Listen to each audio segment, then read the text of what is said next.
If you're not Jewish, I've got some great news for you.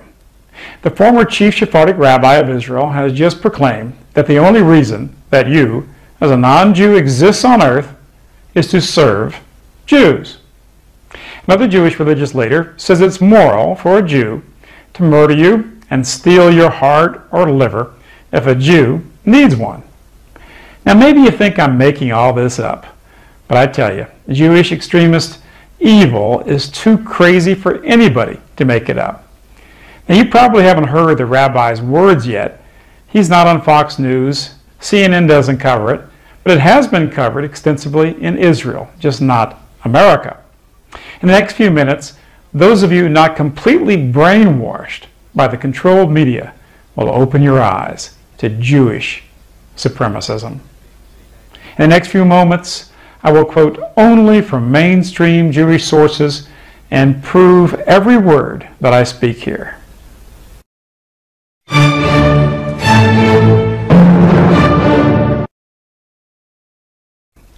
The most respected newspaper in Israel is the Jerusalem Post. The headline reads, Yosef, Gentiles exist only to serve Jews. Rabbi Yosef is the former Sephardic chief rabbi of Israel and the foremost rabbinical authority in Israel. Quote, the sole purpose of non-Jews is to serve Jews. Goyim were born only to serve us. They have no place in the world only to serve the people of Israel. He goes on to compare you to a donkey. Quote, imagine that one's donkey would die. They'd lose their money. This is his servant. That's why he gets a long life, to work well for this Jew. Finally, he says, why are Gentiles needed? They will work, they will plow, they will sow, they will reap. We will sit like an effendi and eat. That is why Gentiles were created. Lucky us. We can finally understand why we were created. So we can be servants to Jews. How could I have been so wrong for so long to think differently? Gentiles are supposed to work. Jewish masters are supposed to sit and eat. Now I finally understand the theory behind Lloyd Blankfein of Goldman Sachs and Ben Shalom Bernanke of the Federal Reserve Bank. We work, they sit and eat, and take our money. Rabbi Yosef is the head of the Council of Torah Sages of Shas. Shas is a coalition partner in the government of Israel. Now the concept of Gentiles being less than human is mainstream Orthodox Judaism. 95% of the Jews around the world are Orthodox. Abraham Kook, the religious mentor of the entire settler movement, said, quote, the difference between a Jewish soul and souls of non-Jews is greater and deeper than the difference between a human soul and the souls of cattle. Kook's viciously racist ideas, against you by the way, are taught in the Talmudic College in Jerusalem. The college itself is named after this Kook. The Talmud, chief books of Jewish law, say clearly in a number of places that Gentiles are not even human beings, and it goes much further. I quote, the best of Gentiles should be killed. Talmud sages explain this commandment by saying, quote, the best of Gentiles should be killed just as the best of snakes should have their heads crushed. Nice. They obviously don't like intelligent Gentiles. They need to keep us dumb, and I guess now we know the purpose of inane American television. Chabad Lubavitch is a billion-dollar Jewish sect with branches in most capitals on earth. Its American leader was the great Rebbe, who also said, the purpose of all non-Jews is solely to serve Jews. Chabad's anti-Gentile hate is well covered up by the Jewish-controlled mainstream media. For instance, a famous Chabad rabbi is Yitzhak Ginsburg. Now, he wrote in the Jewish Week in his regular weekly column, and this, by the way, is the largest Jewish newspaper outside of Israel. He wrote this. He said, quote, as for the Goyim, Gentile souls are of a completely different and inferior order. They are totally evil, with no redeeming qualities whatsoever.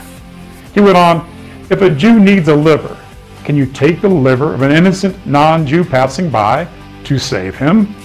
The Torah would probably permit that. Jewish life has an infinite value, he explained. There is something infinitely more holy and unique about Jewish life than non-Jewish life.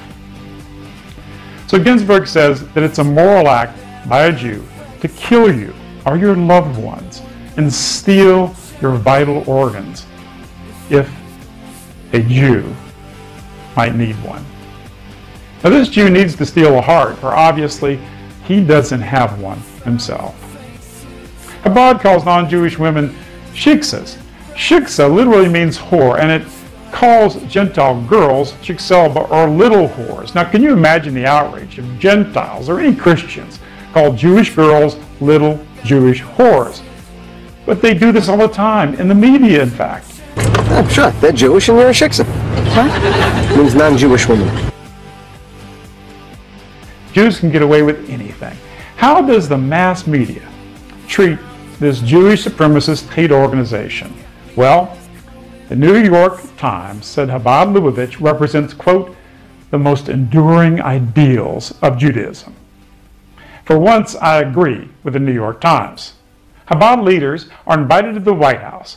And you know, so many extremist Jews work at the White House that Chabad has teach-ins for its fellow extremist Jews there. No wonder the U.S. government always puts Israel over our own country. Chabad has a pass to every political leader in the Western world, and they have the pictures to prove it. Do you suppose our 90% Gentile Congress would condemn Chabad and its racist Rebbe? No way.